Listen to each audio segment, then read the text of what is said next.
সেখানে দিয়ে দাও। আমার কথা তো শুনবে না, জিদ ধরে বসে থাকবে যে।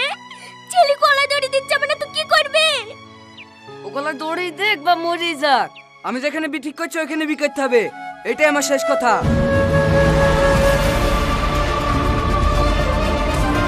এই বাবা, কোথায় যাচ্ছ কত? ও টনি, ছেলেটাকে ধরো না গো ভাই। এই বিশু, পাগলামো করছিস কেন? ধর ছাড়। এই খাসির লোকে মনে হয় আমার ছেলেটাই মরবে। চ, তোর বিয়ে আমি দেবো। ভাবি, তাড়াতাড়ি বিশুকে রেডি করে দাও, আজকে মেয়ে দেখতে যাব। মেয়ে দেখতে যাবি মানে? তুই জানিস নি বিশুর বি ঠিক হয়ে আছে? দেখো ভাই, আজ থেকে 20 বছর আগে যে ভুলটা আমার সাথে করেছো, আজ সেই একই ভুল তুমি তোমার ছেলের সাথে করতে যাচ্ছ। এটা আমি কোনোদিনই হতে দেবো না। এ থাম থাম থাম, তার মানে তুই কি বলতে যাচ্ছিস? তোর বি আমার লেগে হয়নি? হয়নি।